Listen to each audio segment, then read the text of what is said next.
நேற்றைய அறிவித்தலை தொடர்ந்து அமைதி காத்ததாக சந்தோஷமான தகவல் கிடைச்சி உங்களுக்கு தெரியாம இருக்கலாம். அந்த பள்ளியில நம்ம கண்ணியத்தை பேணி இருக்கணும் என்ற செய்தியை செய்யலாம், உங்களுக்கு தெரியாம இருக்கலாம். அதனால இது அல்லாஹ்வுடைய மாளிகை, இங்க அமைதி காப்பதுதான் மிக பிரதானமானது. அதனால தொடர்ந்து என்ன செய்ய அந்த விஷயத்துல குறிப்பாக தாய்மார்கள் நீங்க கூட்டிட்டு வந்திருக்கிற உங்களுடைய பிள்ளைகளை விரட்டிடாம ஏசிடாம அவங்களை பிரிச்சு போடும். பெரிய பெரிய ஆட்களுக்கு இடையில செய்ய போடுங்க. அப்ப என்ன செய்யும், எல்லாரும் இன்ஷா அல்லாஹ் நல்ல செய்திகளை கேட்கறதுக்கு வாய்ப்பாக இருக்கும். அந்த விஷயத்துல தாய்மார்கள் என்ன செய்ய கொஞ்சம் கவனம் செலுத்துமாறு உங்களை அன்போடு கேட்டுக்கொண்டு, அல்ஹம்துலில்லாஹி ரப்பில் ஆலமீன் வஸ்ஸலாத்து வஸ்ஸலாமு அலா அஷ்ரஃபில் முர்ஸலீன் வ அலா ஆலிஹி வ அஸ்ஹாபிஹி அஜ்மஈன். அம்மா பஅத். யா அய்யுஹல்லதீன ஆமனு தகுல்லாஹ ஹக்க துகாத்திஹி வ லா தமூதுன்ன இல்லா வ அன்தும் முஸ்லிமூன். யா அய்யுஹன் நாஸ் இத்தகு ரப்பக்குமுல்லதீ ஹலகக்கும் மின் நஃப்ஸின் வாஹிதா வ ஹலக மின்ஹா ஸௌஜஹா வ பத்த மின்ஹுமா ரிஜாலன் கதீரன் வ நிஸாஅ வத்தகுல்லாஹ அல்லதீ தஸாஅலூன பிஹி வல் அர்ஹாம் இன்னல்லாஹ கான அலைக்கும் ரகீபா. யா அய்யுஹல்லதீன ஆமனு தகுல்லாஹ வ கூலு கௌலன் சதீதா يصلح لكم أعمالكم ويغفر لكم ذنوبكم ومن يطع الله ورسوله فقد فاز فوزا عظيما. فإن أصدق الحديث كتاب الله وخير الهدي هدي محمد صلى الله عليه وسلم وشر الأمور محدثاتها وكل محدثة بدعة وكل بدعة ضلالة وكل ضلالة في النار. கண்ணியத்துக்குரிய இஸ்லாமிய சகோதர சகோதரிகளே, தாய்மார்களே, அல்லாஹ்வுடைய நல்லடியார்களே, அல்லாஹ்வுடைய அருள் நிறைந்த இந்த ரமதானுடைய மாதத்திலே தொடர்ச்சியாக அல்லாஹ்வுடைய தூதர் இந்த பூமியிலே தன் கால்கள் வீங்குகிற அளவுக்கு தொழுத ஒரு தொழுகையை நானும் நீங்களும் தொழுது விட்டு அல்லாஹ்வையும் அல்லாஹ்வுடைய ரசூலையும் பற்றி கேட்பதற்காக பேசுவதற்காக இந்த இடத்தில் கொண்டு சென்றிருக்கிறோம். எப்படி அல்லாஹ் என்னையும் உங்களையும் இந்த தூய்மையான இந்த மஸ்ஜிதில் அல்லாஹ் ரப்புல் ஆலமீன் கொண்டு சேர்த்தானோ, அதே போல என்னுடைய உங்களுடைய மரணத்தின் பின்னர் அல்லாஹ் தஆலா நான் நீங்க என்னை பெற்ற உங்களை பெற்ற தாய் தந்தை எல்லோரையும் அல்லாஹ் சுவர்க்கத்தில் நபி ஸல்லல்லாஹு அலைஹி வஸல்லம் அவர்களோடு கொண்டு சேர்க்க வேண்டும் என்ற இனிய பிரார்த்தனையோடு ஆரம்பம் செய்கிறேன். இந்த நிர்வாகத்திட்ட மக்களுடைய சார்பாக ஒரு கோரிக்கையை வைக்கலாம் அப்படின்னு நான் நினைக்கிறேன். மாஷா அல்லாஹ் மிக நீண்ட நேரம் ஓதுவதை கேட்கிற ஒரு சந்தர்ப்பம் இந்த கியாமுல் லைல் ஊடாக கிடைத்திருக்கிறது. இருந்தாலும் கியாமுல் லைல்ல கொஞ்சம் ருக்குவையும் சுஜூதையும் கொஞ்சம் நீட்டினால் ஒரு பிரார்த்தனை செய்யறதுக்கு ஒரு வாய்ப்பாக இருக்கும். கண்ணியமாக தொழுகை நடத்துகிற இமாம்களும் இந்த பள்ளிவாசலுடைய நிர்வாகிகளும் அதை கொஞ்சம் மஷூரா பண்ணி ஓதுறத்துல 2 ஆயத்துக்களை குறைத்தாலும் பரவாயில்லை.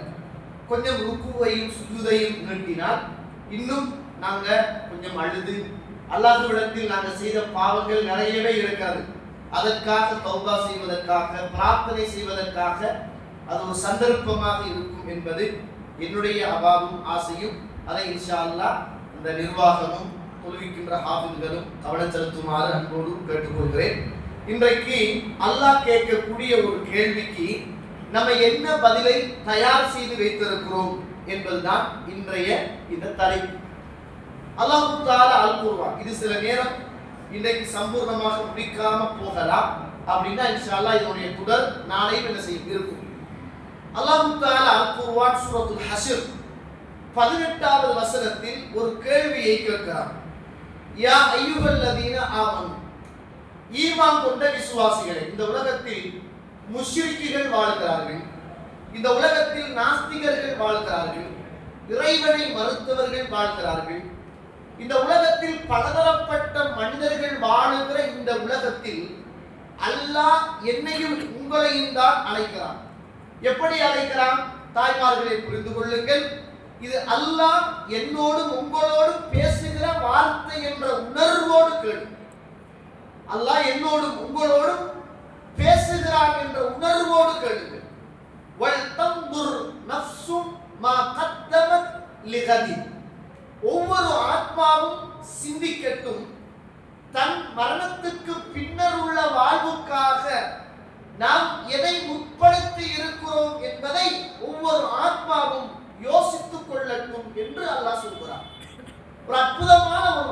சகோதர சகோதரிகளே, இந்த உலகத்தில் நானும் நீங்களும் மரணிப்போம் என்பது அல்லாஹ் மீது ஆணையாக உறுதியானது. அதற்கு சான்று என்னையும் உங்களையும் பெற்றெடுத்த தாயும் தந்தையும் இப்போது நம்மளை விட்டுவிட்டு மண்ணறையில் வாழ்கிறார்கள் என்பது அதற்கு சான்று.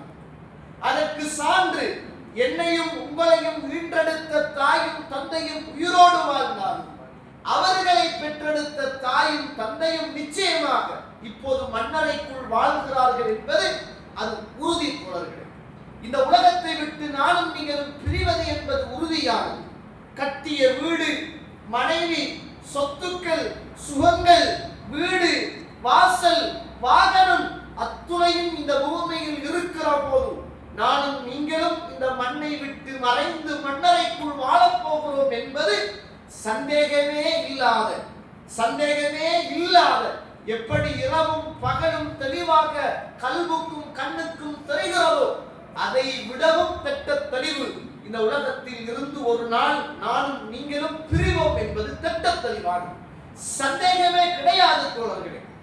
இந்த உலகத்தில் பிறக்கிற போதும் பிறந்த தீயதி மாத்திரம்தான் நமக்கு தெரியும். இறக்கிற தீயதி எனக்கும் உங்களுக்கும் தெரியாது. உலகத்தில் பிறக்கிற போது பிறப்புக்கு மாத்திரம்தான் ஒரு ஓடர் இருக்கும். தாய், தந்தை, மூத்தவர், இளையவர், அண்ணன், அக்கா, தங்கச்சி, தம்பி, இப்படி ஒரு ஓடர் பிறப்புக்கு தான் இருக்கும். இறப்புக்கு இருக்காது. தாயும் தந்தையும் இருக்கிற போது இளையவனாக இந்த உலகத்தில் பிறந்தவன் நம்மளை விட்டு போய்விடுவான். வாப்பாவும் உம்மாவும் உயிரோடு இருக்கிற போது அண்ணன் நம்மளை விட்டு போயிடுவார். தாய் இருக்க தந்தை போயிடுவார்.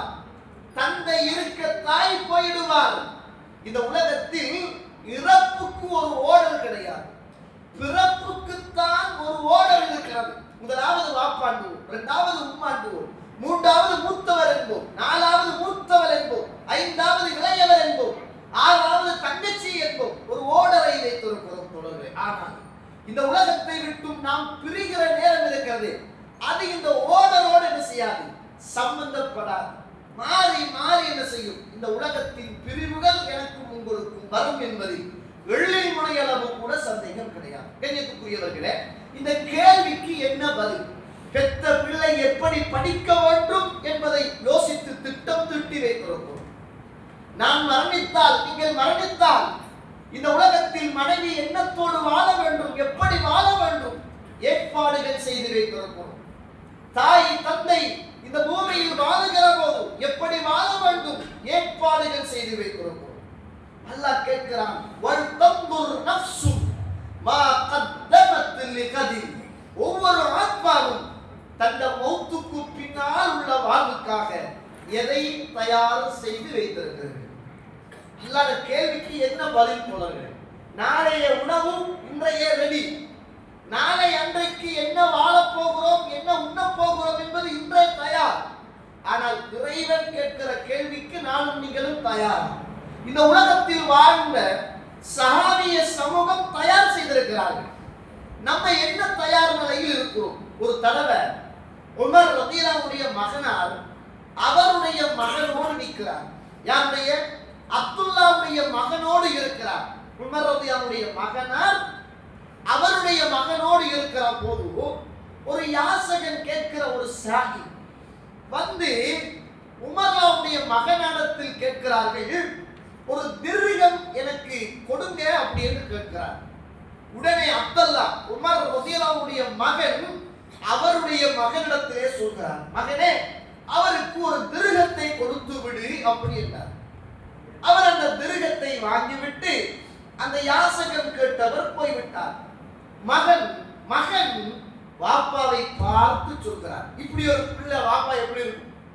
மகன் அப்துல்லாவை பார்த்து, உமர் அவருடைய பேர பிள்ளை உமர் அவருடைய மகனை பார்த்து சொல்கிறார், அல்லாஹு யதகப்பல், அல்லாஹ் நீங்கள் கொடுத்த இந்த திர்ஹத்தை, தீனாரை அல்லாஹ் ஏற்றுக்கொள்வானாக அப்படின்னார். வாப்பா கேட்கிறார். அப்துல்லா கேட்கிறார், என்ன சொன்னீர்கள்? பாப்பா, நீங்கள் கொடுத்தீர்களே ஒரு திர்ஹம், ஒரு தீனார், இதை அல்லாஹ் தஆலா கபூல் செய்யட்டும். கபூல்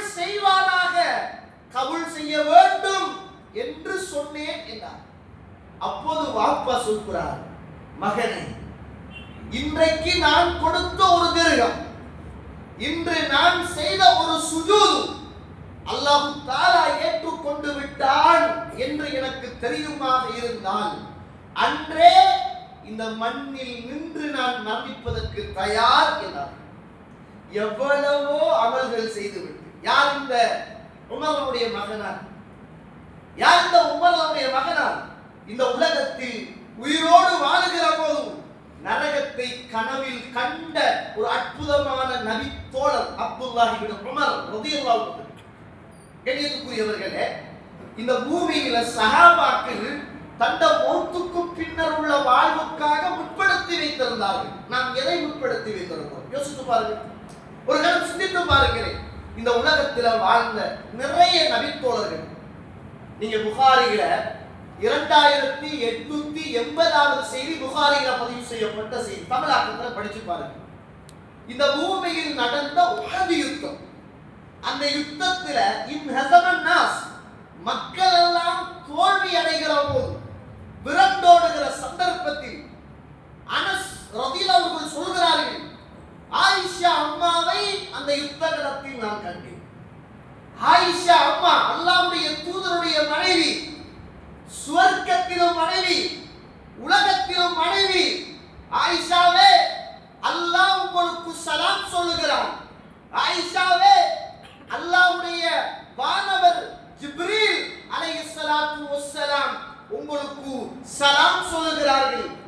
ஆயிஷா அம்மா, நீங்கள் எப்போது மேலாடையை கலட்டி விட்டு என்னோடு நீங்கள் அமர்ந்து பேசிக் கொண்டிருக்கிறீர்களோ அன்று என்னுடைய அறைக்குள் ஜிப்ரீல் அலைஹிஸ்ஸலாத்து வஸ்ஸலாம் வரமாட்டார்கள் என்ற சிறப்பான அந்த தாய் அந்த யுத்த களத்தில் ஆடைகளை உயர்த்தி கொண்டு காயப்பட்ட உறவுகளுக்காக தண்ணீரை சுமந்து கொண்டு துடியாய் துடித்து இந்த பூமியில் மார்க்கத்துக்கு தொண்டு செய்த அந்த சஹாபாக்களுக்காக மருந்து செய்கின்ற, மருத்துவம் செய்கின்ற, தண்ணீர் கொடுக்குகிற உயர்ந்த பணியை அல்லாஹ்வுடைய தூதருடைய மனைவி செய்திருக்கிறார்.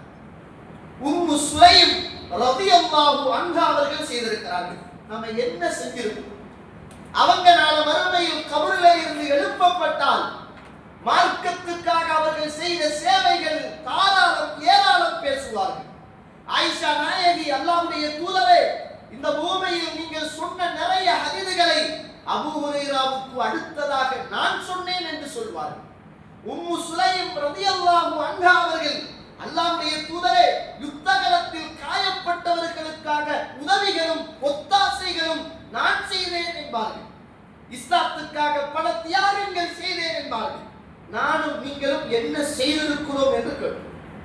அல்லாஹ் செய்தவர்களை தவிர நல்ல பணிகள் செய்கின்ற, பள்ளிவாசல்களோடு நெருக்கமாக இருக்கிற சில உறவுகளை பார்க்கிற போது இந்த பள்ளிதான் அவர்களுடைய வாட்ஸ்அப்பிலேயே அந்த அடையாள சின்னங்களாகவும் விட்டிருக்கின்ற உறவுகளையும் நான் பார்க்கிறேன். கல்புன் முஅல்லகும் ஃபில் மசாஜித், நாள மறுமையில் அல்லாஹ் நிழல் கொடுக்கிற கூட்டத்தில் பள்ளியோடு தொடர்புடைய உள்ளமுடைய மனிதனுக்கும் அல்லாஹ் அவனுடைய நிழலை கொடுப்பான் என்று அல்லாஹ்வுடைய தூதர் சொன்னார்கள். அல்லாஹ் உங்களை கபூல் செய்து கொள்ளுங்கள். நம்மள கபருக்கு என்னத்தை கொண்டு போகிறோம்? அல்லாஹ் கேட்கிற கேள்விக்கு என்ன பதில்? இந்த உலகத்தில் ஒரு ஜோடு வாழ்ந்தது, ஒரு ஆச்சரியமான ஒரு ஜோடு, ஒரு கணவன் மனைவி. நீங்க ஒன்றை யோசிங்க, இந்த உலகத்துல மதீனா இருக்கு தானே, மதீனா வாழ்றதுக்கான ஒரு சூட்டபலான பூமி அல்ல. ரசூலுல்லாஹ் பிறந்தது மக்காவுல, நிறைய நபிமார்கள் இந்த பூமியில் பிரச்சாரம் செய்தது மக்காவுல. நபித்தோழர்கள் வாழ்ந்த மண், விரும்பிய மண் மக்கா. ஏன் தெரியுமா? மக்கா பிசினஸ் பூமி. மதீனா இருக்கு தானே, மதீனா பிசினஸ் பூமி அல்ல, அது விவசாய பூமி. புரிந்து கொள்ளுங்கள். அதனாலதான் அனஸ் ரலியல்லாஹு அன்ஹு சொல்கிறார்கள், திருமீதியில 3917வது ஹதீஸாக பதிவு செய்யப்பட்டிருக்கிறது. லம்மா கதிமன் நபி ஸல்லல்லாஹு அலைஹி வஸல்லம் அல் மதீனா அவாஅ மின்ஹா குல்லு ஷை. அல்லாஹ்வுடைய தூதர் மதீனாவுக்கு வருகிற போது முழு மதீனாவும் அப்படியே பிரகாசமாக மாறி போனது என்றார்கள். ரசூலுல்லாஹ் மதீனாவுக்கு வாரத்துக்கு முதல் மதீனாவுடைய பெயர் எத்ரிப். அது விவசாய பூமி தோழர்களே, வாழ்வதற்கு சூட்டபலான பூமி அல்ல. ரசூலுல்லாஹ் மதீனாவுக்கு வந்ததன் பிறகு மதீனாவின் பெயர் மதீனா அல் முனவ்வரா. மதீனா முனவ்வரா என்ன தெரியுமா? பிரகாசம் என்பது அர்த்தம். அதைத்தான் சொல்றாங்க அனஸ் ரலியல்லாஹு அவர்கள், அல்லாஹ்வுடைய தூதர் இந்த பூமியிலே மக்கா நகரத்தை விட்டு மதீனாவுக்கு வருகிற போது இருளாக இருந்த அந்த மதீனத்து மண் வெளிச்சமாக மாறியதை நான் கண்டேன் என்று அல்லாஹ்வுடைய தூதர் அந்த மதீனாவில் மரணித்து போனார்களோ அன்று முழு மதீனாவும் இருள் சூழ்ந்ததையும் நான் கண்டேன் என்று அனஸ் அவர்கள் சொல்லுவதை பார்க்கிறோம். சுப்ஹானல்லாஹ். சஹாபாக்கள் எங்க வாழ விரும்புவாங்க சொல்லுங்க? மக்காவுலயா? நம்ம எங்க வாழ விரும்புவோம் சொல்லுங்க? நான் இன்னைக்கு ஜும்மா முடிச்ச உடனே ஒரு சகோதரர் சந்திச்சேன். எங்க ஓமான்ல இருந்தாரு. வந்துட்டு எங்க போறீங்க? இல்ல சவுதிக்கு தான் போறேன். நல்ல சூழலே, மக்காவே, மதீனாவே, பிரசியர், எல்லாருக்கும் அதுதானுங்க ஆசை. அதுதானுங்க ஆசை. அபூபக்கரும் பிலாலும் ரலியல்லாஹு அன்ஹுமா மக்காவை விட்டு மதீனாவுக்கு விரட்டப்பட்டு ஹிஜ்ரத் செய்த போது அந்த மக்காவில் இருந்த அந்த வேதனையும் வலியும் மதீனாவுல வந்த உடனே காய்ச்சல். மதீனாவுக்கு ஒரு பேரு நோய் பூமின்னு தான் பேர் ஆரம்பத்தில். அபூபக்கர் அவர்களுக்கும் பிலால் அவர்களுக்கும் காய்ச்சல் வந்துச்சு. காய்ச்சல் வந்த உடனே ரெண்டு பேரும் காய்ச்சல்ல தந்த காலை கொண்டு போய் அந்த புல்லுக்குள்ள பூத்தி கொண்டு வைத்து படிக்கிறாங்க. யா அல்லாஹ், அல்லாஹும்மல் அன் உத்துபா, நீ உத்துபாவை சபிப்பாயாக, ஷைபாவை சபிப்பாயாக. நாங்கள் வாழ்ந்த மக்கா நகரம் என்று சொல்லுகிற நல்ல பூமியில இருந்து எங்களை எல்லாம் நோயுள்ள இந்த மதீனத்து பூமிக்கு தரத்தி விட்டார்களே என்று அன்று அபூபக்கரும் பிலால் ரலியல்லாஹு கவிதை படித்தார்கள் என்பதை புகாரிலே பார்க்கிறோம். அல்லாஹ்வுடைய தூதர் அல்லாஹ்கிட்ட துஆ கேட்டாங்க. அல்லாஹ்கிட்ட துஆ கேட்டாங்க, யா அல்லாஹ், இந்த காய்ச்சலை மதீனாவிலே இருந்து வேற இடத்துக்கு கொண்டு போயிடுன்னு கேட்டாங்க. அல்லாஹ்வுடைய தூதர் இப்படியும் கேட்டாங்க, இன்ன இப்ராஹீம் தஆக லிமக்கா, இப்ராஹிம் அலைஹிஸ்ஸலாம் உன்னிடத்தில் மக்காவுக்காக துஆ செய்தார். வ இன்னி அதுஊக லிமதீனா, நான் உனக்குட்ட மதீனாவுக்காக துஆ செய்கிறேன் என்றார்கள். இப்ராஹிம் அலைஹிஸ்ஸலாம் மக்காவுக்காக துஆ கேட்டார்.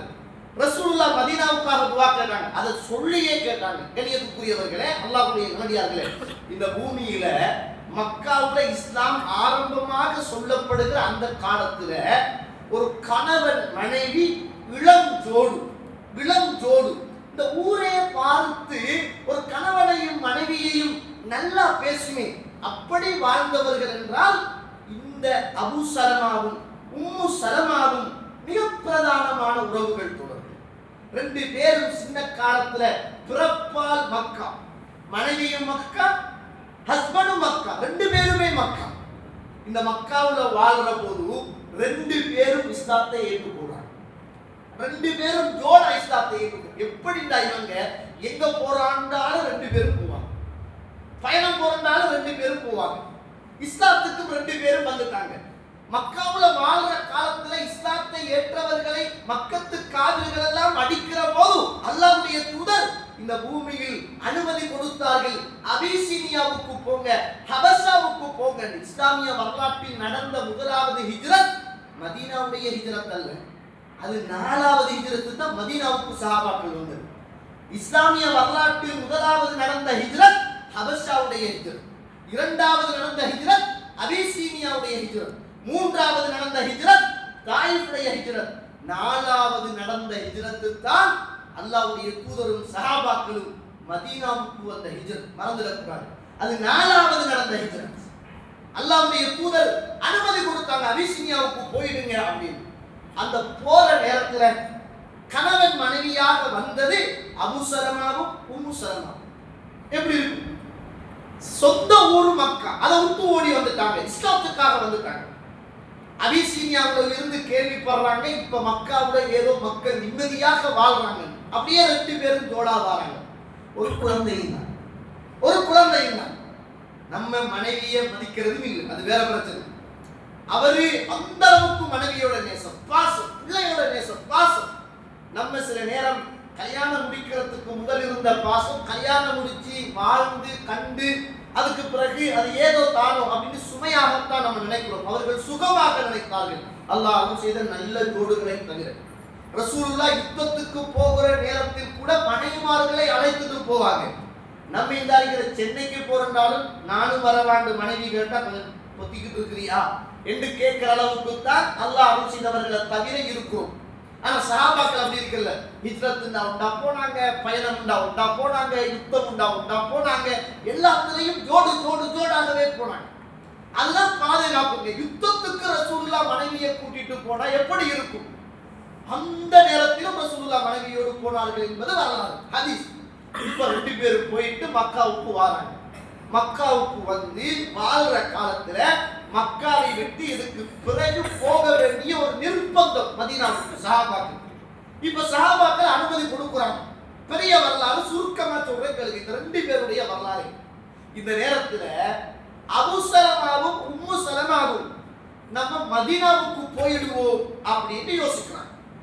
இப்ப ரசூலுல்லாஹ் அனுமதி கொடுத்துட்டாங்க.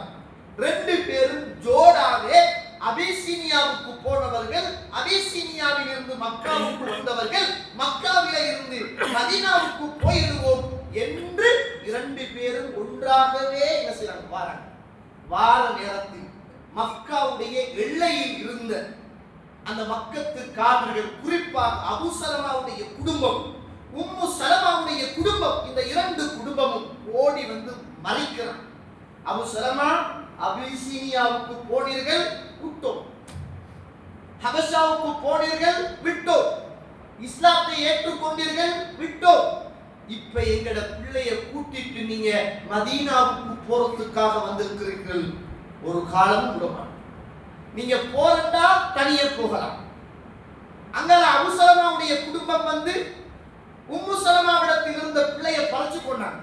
இது எங்கட பிள்ளைய தந்துட்டு போங்கண்ணா. அந்த குடும்பம் எங்கட பிள்ளைய விட்டுட்டு போங்கண்ணா. இந்த குடும்பம் தனியா போறதா போங்கண்ணாங்க.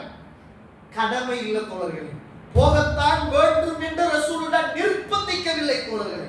ஆனா போகணும் என்று முடிவெடுத்தாங்க. அல்லாஹ்வுடைய முகத்துக்காக போகணும் என்று முடிவெடுத்தாங்க.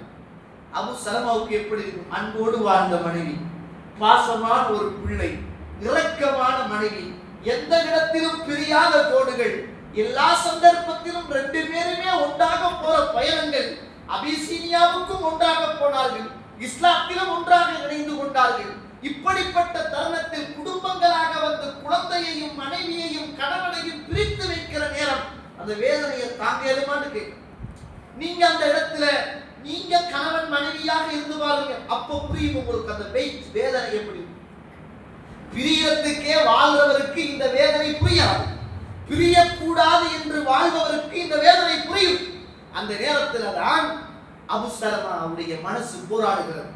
உம்மு சலமாவை பார்த்து சொன்னார், உம்மு சலமா நீங்க இருங்க, நீங்க வேணாம், நான் அல்லாஹ்வுக்கான பயணத்தை நான் போகிறேன், நான் பெத்த பிள்ளையும் வேண்டாம், நான் போறேன் என்று போயிட்டார் மக்காவுக்கு. பாசமான மனைவியை இழந்து மக்காவுடைய பயணத்தில் இருந்து மதீனாவுக்கு போகிறார்.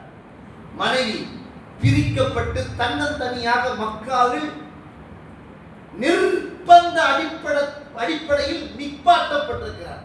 மனைவி அபூ சலமா போனதற்கு பிறகு காலையிலும் மாலையிலும் கைக்குழந்தையை எடுத்துக்கொண்டு எந்த இடத்தில் அபூ சலமா உம்மு சலமாவையும் பிள்ளையையும் விட்டுட்டு போனாரோ அந்த இடத்துல வருவார்.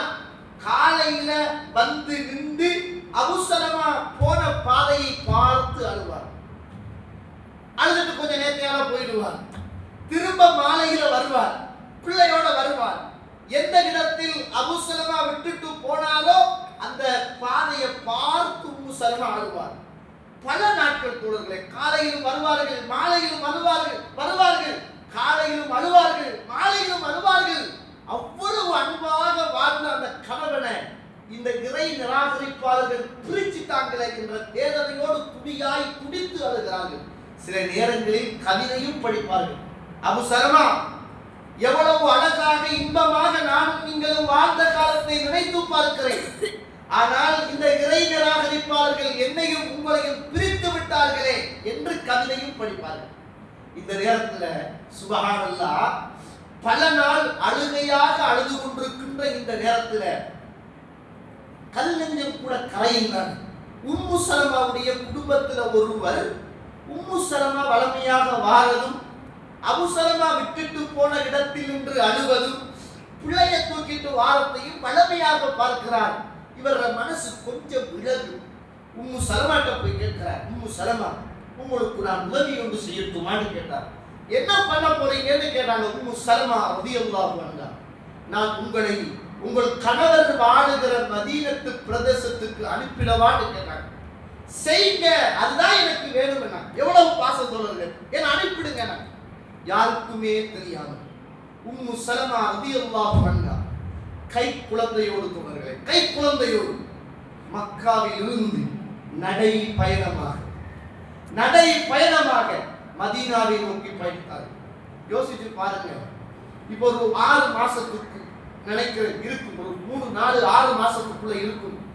கேரளாவில் இருந்து ஒரு ஏசி பஸ்ஸில் கேரளா மக்கள் மக்காவில் இருந்து மதீனாவுக்கு போற அந்த பயணத்துல அந்த பஸ் தீப்பற்றி எரிந்து அத்துணை பேரும் சாம்பலாகி ஷஹீதாகி போன வரலாறு இன்னும் மறக்கல.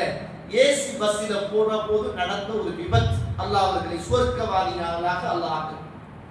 கண்ணியத்துக்குரியவர்களே, அன்றைய காலம் என்பது கரண்டு, பாதைகள் ஒழுங்கு, பயந்த பயணம், கரடு முரடான பாதைகள், கல்லும் மண்ணும் நிறைந்த ஊர்கள். அவ்வளவு பாதையையும் கணவனை பார்க்க வேண்டும் என்ற உணர்வோடும் இறைவனுக்கான பயணத்திலும் தன் குழந்தையையும் சுமந்து கொண்டு ஒரு பெண் மக்காவில் இருந்து மதீனாவுக்கு நடந்து போவது என்பது அது சாதாரண விஷயமா சகோதர சகோதரிகளே? இந்த இருக்கிற வீட்டுல இருந்து இந்த பள்ளிவாசல்ல வந்து தொழுகிறதுக்கு நமக்கு மனசு இடம் கொடுக்கல. தொலை வந்தாலும் அல்லாஹ்வுடைய வசனம் சொல்லப்படுகிற இடத்தில் அமைதியாக நம்மளால வாயை வச்சுக்கிட்டு உட்கார முடியல. தர்மம் கேட்கிற போது நம்மளால குடுக்க முடியல. அழிஞ்சிடுமோ குறைஞ்சிடுமோ என்ற ஒரு எண்ணம். நான் கேட்கிறேன், ஒரு மக்காவில் இருந்து மதீனாவுக்கு தன் பிள்ளையோடு தன்னந்தனியாக ஒரு பெண் பயணமானார் என்றால், அல்லாஹ்வுக்காக பயணமானார் என்றால் சாதாரண வரலாறு நினைக்கிறீர்களா? சுப்ஹானல்லாஹ். அல்லாஹ்வுடைய உதவியும் அந்த குடும்பத்தில் சேர்ந்த அந்த மனிதனுடைய உதவியோடும் மக்காவிலே இருந்து மதீனாவுக்கு போய் சேருகிறார்கள். அங்க மதீனாவுல குபா என்று சொல்லுகிற இடத்தில் அபூ சலமா ரலியல்லாஹு அன்ஹு இருக்கிறார்கள். எப்படி இருக்கும் போன அந்த வாழ்க்கை, பிரிச்சு வச்ச வாழ்க்கை திரும்ப கிடைச்ச உடனே சந்தோஷத்துல வாழ்றாங்க. சந்தோஷமாக வாழ்கிறார்கள் தோழர்களே. சந்தோஷமாக வாழ்ந்து இன்னும் பிள்ளைகளை பெற்றுக் கொள்கிறார்கள். புரிந்து கொள்ளுங்கள், மக்காதான் பூர்வீகம். கணவனின் ஊர் மக்காதான், மனைவியின் ஊர் மக்காதான். மதீனா என்பது அகதிகள் தோழர்களே. அன்சாரிகள் தான் அந்த ஊரை சார்ந்தவர்கள். அவர்கள் தான் உண்ண கொடுத்ததும் உடுக்க கொடுத்ததும், 2 தோட்டங்கள் இருந்தால் ஒரு தோட்டத்தை கொடுத்ததும், 2 மனைவி இருந்தால் ஒரு மனைவியை தலாக் பண்ணி கொடுத்ததும், மேலையும் கீழையும் வீடு இருந்தால் மேல ஒருவருக்கும் கீழே ஒருவருக்கும் கொடுத்ததும், உண்ண கொடுத்ததும் உறங்க கொடுத்ததும் அந்த அன்சாரிகள் தான் தோழர்களே. முஹாஜிர்கள் அல்லாஹ்வுக்காக எதையும் எடுத்துக் கொள்ளாமல் எல்லாவற்றையும் மக்காவிலே விட்டு வந்தவர்கள். உங்களுக்கு தெரியுமே, சுஹைப் அர்-ரூமி ரலியல்லாஹு அன்ஹு அவர்கள் மக்காவிலே எல்லாத்தையும் போட்டுட்டு அல்லாஹ்வுடைய தூதருக்காக வேண்டி மட்டுமே என்ன செய்தார்கள்? மதீனாவில வந்தார்கள். எல்லா சொத்தையும் இழந்துட்டு வந்தாங்க. இப்படிப்பட்ட இந்த சந்தர்ப்பத்தில் அபூ சலமா உம்மு சலமா சந்தோஷமாக மதீனத்து மண்ணில அந்த மதீனத்து அன்சாரிகளுடைய உதவிகளோடு ஒத்தாசைகளோடு வாழ்ந்து கொண்டிருக்கின்ற காலம்தான் சகோதர சகோதரிகளே. அல்லாஹ் ரப்புல் ஆலமீன் பல தியாகங்கள், பல கஷ்டங்கள், பல பாசங்கள், இப்படிப்பட்ட இந்த கணவன் மனைவியாக வாழ்ந்த இந்த உறவுக்குள் அல்லாஹ்வுடைய விதி ஏற்பாடு அபூ சலமா இந்த உலகத்திலே இருந்து அல்லாஹ் தஆலா எடுத்து போகிறான். தாங்க முடியுமான்னு எப்படி இருக்கும்? அது பிறப்பு மக்கா, வாழ்ந்தது மக்கா, கணவனின் ஊர் மக்கா, எனது ஊர் மக்கா, மதீனா நான் வந்த ஊர், அல்லாஹ்வுக்காக வந்த பயணம். இந்த பயணத்தில் அல்லாஹ் நிறைய பிள்ளைகளையும் தந்தான். ஆனால் அல்லாஹ் ரப்புல் ஆலமீன் கணவனையும் எடுத்துக்கொண்டான் என்றால் ஒரு பெண்ணிடத்தில் ஈமான் இருந்ததின் ஊடாக உம்மு சலமா தன்னை சுதாகரித்துக் கொண்டார். அப்பதான் ரசூலுல்லாஹ் சொன்னாங்க, உம்மு சலமா சொல்லுங்கள், இன்னா லில்லாஹி வ இன்னா இலைஹி ராஜிஊன், அல்லாஹும்ம அஜுர்னி ஃபீ முஸீபத்தி முஸீபத்தி வஅஸ்லிஃப் லீ கைரம் மின்ஹா என்று சொல்லுங்கள் நாங்கள் ரசூலுல்லாஹ் அப்பதான் சொல்றாங்க. சொன்னாங்க உம்மு சலமா, விருப்பம் இல்லாம தான் சொன்னாங்க. யோசிச்சு பாருங்க, அல்லாஹ்வுக்கான பயணம், அல்லாஹ்வுக்கான தியாகம், அல்லாஹ்வுக்காக கணவன் மனைவி வாழ்ந்த அந்த உறவுகள், நிறைய பிள்ளைகளை பெற்றுக் கொடுத்துட்டு ஒரு மாப்பிள்ளை மௌத்தாகி போனால் அந்த குடும்பத்துடைய நிலைமை யோசிச்சு பாருங்க. அல்லாஹ் கேட்கிற கேள்விக்கு உம்மு சலமா பதில் சொல்ல ஏறுமா இல்லையா? அபு சலமா பதில் சொல்ல ஏறுமா இல்லையா? அப்துல்லா முபாரக் பேர் வைத்திருக்கிற நானும் நீங்கள் அல்லாஹ் கிட்ட என்ன பதில சொல்ல போறோம் சொல்லுங்கள். அந்த நேரத்தில் குழந்தைகளோடு வந்த ஊர் மதீனாவில் பல வேதனைகளை சுமந்து கொண்டு வாழ்ந்து கொண்டிருக்கின்ற இந்த காலம். அப்பதான் பல வருஷம் கழிச்சு வயசு போன காலத்துல அல்லாஹ்வுடைய தூதர் உம்மு சலமாட்ட வராங்க. உம்மு சலமா, உங்களை நான் திருமணம் முடித்துக் கொள்ளட்டுமான்னு கேட்டாங்க. ரசூலுல்லாஹ்வே வந்து கேட்டாங்க, உங்களை முடித்துக் கொள்ளட்டுமான்னு கேட்டாங்க. உம்மு சலமா சொன்னாங்க, அல்லாஹ்வுடைய தூதரை வேணா யா ரசூலுல்லாஹ், எனக்கு நிறைய பிள்ளைகள் இருக்கிறார்கள். ரசூலுல்லாஹ் சொன்னாங்க, உம்மு சலமா எனக்கும் நிறைய பிள்ளைகள் இருக்கிறார்கள். அல்லாஹ்வுடைய தூதரை வேணா, நான் கொஞ்சம் கோபப்படுகிற சுபாவம் உள்ள பெண் யா ரசூலுல்லாஹ், எனக்கு வயசு போயிட்டு யா ரசூலுல்லாஹ். ரசூலுல்லாஹ் சொன்னாங்க, எனக்கும் வயசு போயிட்டு, எனக்கும் கோபமும் வரும், உங்களை முடித்துக் கொள்ளட்டுமா என்று கேட்டார்கள். அல்லாஹ் இந்த உலகத்துல அல்லாஹ்வுக்கான பணிகளை, அல்லாஹ்வுக்கான மார்க்க பிரச்சாரங்களை, அல்லாஹ்வுக்கான இந்த மார்க்கத்தை இந்த மக்களுக்கு சொல்லுகிற அல்லது இஸ்லாத்தை பின்பற்றுகிற இந்த தியாகத்தில் நாம் இருக்கிற போது சில நேரம் நம்மளோட தொழிலில, நம்மளோட மனைவியில, நம்மளோட பிள்ளையில, நம்மளோட ஊர்ல நமக்கு சோதனைகள் வந்தாலும் புரிந்து கொள்ளுங்கள், இன்று சோதிக்கப்படுகிற நாம் நிச்சயம் நாளை வெல்லப் போகிறோம் என்பதுதான் யதார்த்தம் என்பதை புரிந்து கொள்ளுங்கள். அல்லாஹ் இந்த உலகத்தில் அவ்வளவு உம்மு சலமாவையும் அபு சலமாவையும் சோதித்த போதும், கணவனை அல்லாஹ் தஆலா தன் பக்கம் அழைத்துக் கொண்ட போதும், அல்லாஹ்வுடைய தூதர் தனக்கு இந்த உலகத்தில் கணவனாக கிடைப்பார் என்று கனவில் கூட கற்பனை பண்ணாத அந்த உம்மு சலமாவுக்கு அல்லாஹ்வுடைய தூதரையே கணவனாக கொடுத்தார் என்பது வரலாறு. எப்படி இருக்கும் இந்த வரலாறு? யோசித்து பாருங்கள் சகோதர சகோதரிகள். சாதாரணமான ஒரு வரலாறா இது? கேட்பதற்கு வேண்டுமாக இருந்தால் இது ஒரு சாதாரண வரலாறா? ஆனால் ஒரு மனுஷனுடைய வாழ்க்கையில் இது நடக்குமாக இருந்தால் அந்த மனுஷனுக்குத்தான் அந்த வேதனையும் சோதனையும் புரியும் என்பதை செய்யக்கூடாது, மறந்து விடக்கூடாது. இந்த உம்மு சலமா ரலியல்லாஹு அன்ஹா அல்லாஹ்வுடைய தூதரோடு வாழுகிற காலத்தில் அல்லாஹ்வுடைய தூதர் மதீனாவுல இருந்து மக்காவுக்கு போனாங்களே, அந்த மக்காவுக்கு போன பல்லாயிரக்கணக்கான சஹாபாக்களோடு உம்ராவுக்கு போன இடத்தில் நடந்த ஒப்பந்தம் தான் அந்த ஹுதைபியா என்று சொல்லுகிற ஒப்பந்தம். அங்கே சஹாபாக்களுக்கும் ரசூலுல்லாஹ்வுக்கும் நடந்த ஒரு பேச்சுவார்த்தையில் தீர்வை சொல்ல வந்தார்கள் இந்த உம்மு சலமா என்பதையும் வரலாறில் பார்க்கிறோம். அந்த தீர்வு என்ன, அந்த சஹாபாக்களுக்கும் அல்லாஹ்வுடைய தூதருக்கும் நடந்தது என்ன என்பதையும் நாளைய தினம் இன்ஷா அல்லாஹ் செய்வோம், பார்ப்போம். நாளைய தினம் இந்த பூமியில கணவன் மனைவியாக இந்த மார்க்கத்துக்கு தொண்டு செய்து மரணத்துக்கு பிறகு அவர்கள் சம்பாதித்ததை போல இந்த பூமியில் வாழ்ந்த ஆண் சஹாபாக்களும் இருக்கிறார்கள் என்பதையும் இன்ஷா அல்லாஹ் நாளைய தினம் பார்ப்போம். அல்லாஹ் தஆலா இந்த மண்ணுக்கு மேல வாழுகிற காலத்தில் உயிரும் மூச்சும் உடலும் பலமும் இருக்கின்ற போது இறைவனுடைய மார்க்கத்தை ஏற்று நம்மளால முடிந்த அளவுக்கு கட்டுப்பட்டு நம்மளை நம்ம மாற்றிக் கொண்டு சுவர்க்கத்துக்காக வாழுகிற இந்த நல்ல பயணத்தில் அல்லாஹ் என்னையும் உங்களையும் என் குடும்பம் உங்கள் குடும்பம் எல்லோரையும் அல்லாஹ் தஆலா ஆக்கி அருள் புரிவானாக. வாஹிர தஅவானா அல்ஹம்துலில்லாஹி ரப்பில் ஆலமீன். அஸ்ஸலாமு அலைக்கும் வரஹ்மத்துல்லாஹி வபரகாத்துஹு. சுப்ஹானக்கல்லாஹும்ம وبحمدك أشهد أن لا إله إلا أنت أستغفرك وأتوب